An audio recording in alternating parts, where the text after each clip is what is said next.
ಸರ್ಕಾರಿ ಸ್ಥಳಗಳಲ್ಲಿ ಆರ್ಎಸ್ಎಸ್ ಕಾರ್ಯಚಟುವಟಿಕೆಗಳಿಗೆ ಕೊನೆಗೂ ಬ್ರೇಕ್ ಬೀಳ್ತಾ ಇದೆ. ಕಾನೂನು ಸಚಿವ ಎಚ್.ಕೆ. ಪಾಟೀಲ್ ಅವರು ಇದಕ್ಕೆ ಸಂಬಂಧಪಟ್ಟಂತೆ ಹೇಳಿಕೆ ಕೊಟ್ಟಿದ್ದಾರೆ. ಕಾರ್ಯಕ್ರಮ ಮಾಡೋದಕ್ಕೆ ಪೂರ್ವಾನುಮತಿ ಕಡ್ಡಾಯ. ಸಾರ್ವಜನಿಕ ಆಸ್ತಿ ಇರಲಿ, ಸಾಂಸ್ಥಿಕ ಆಸ್ತಿ ಸರಿಯಾಗಿ ನಿರ್ವಹಿಸಬೇಕು. ಹೀಗಾಗಿ ಆರ್ಎಸ್ಎಸ್ನವರು ಯಾವುದೇ ಕಾರ್ಯಕ್ರಮ ಚಟುವಟಿಕೆಗಳನ್ನು ನಡೆಸಬೇಕು ಅಂದ್ರೂ ಅನುಮತಿ ಕಡ್ಡಾಯ.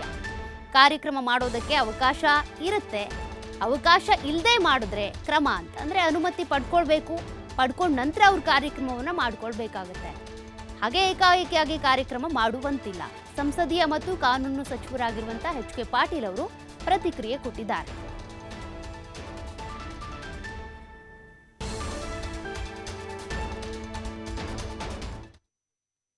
ಕಾನೂನುಬದ್ಧವಾಗಿ ನಡೆಸಲು ಅನುಮತಿ ನೀಡುವ ವಿಚಾರದಲ್ಲಿ ಸಚಿವ ಸಂಪುಟ ಚರ್ಚೆ ಮಾಡಿ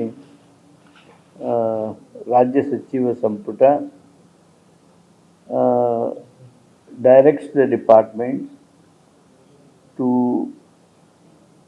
incorporate in the GO and GO to be issued to regulate the use of public properties including educational institutions.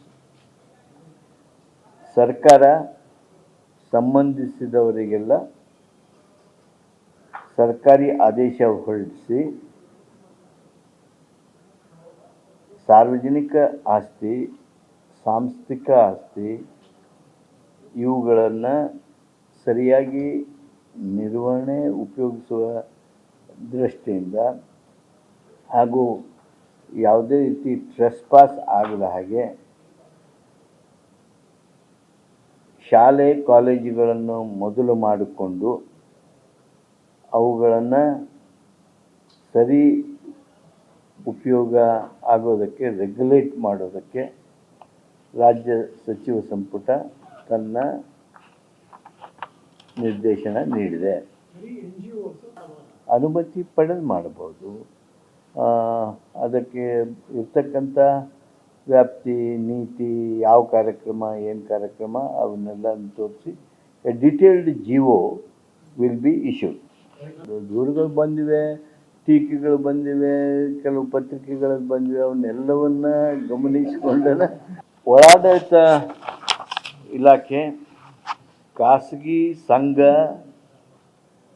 ಸಂಸ್ಥೆಗಳು, ಸಂಘಟನೆಗಳು ಸಾರ್ವಜನಿಕ ಸ್ಥಳಗಳಲ್ಲಿ ಚಟುವಟಿಕೆಗಳನ್ನು ಕಾನೂನುಬದ್ಧವಾಗಿ ನಡೆಸಲು ಅನುಮತಿ ನೀಡುವ ವಿಚಾರದಲ್ಲಿ ಸಚಿವ ಸಂಪುಟ ಚರ್ಚೆ ಮಾಡಿ ರಾಜ್ಯ ಸಚಿವ ಸಂಪುಟ directs the departments to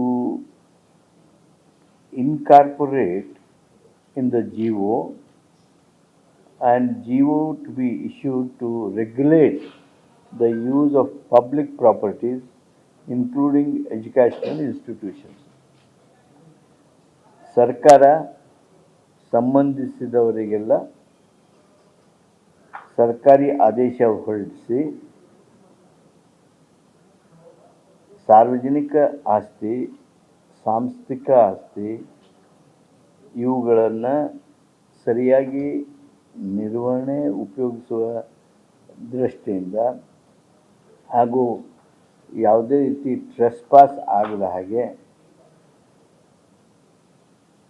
ಶಾಲೆ ಕಾಲೇಜುಗಳನ್ನು ಮೊದಲು ಮಾಡಿಕೊಂಡು ಅವುಗಳನ್ನು ಸರಿ ಉಪಯೋಗ ಆಗೋದಕ್ಕೆ ರೆಗ್ಯುಲೇಟ್ ಮಾಡೋದಕ್ಕೆ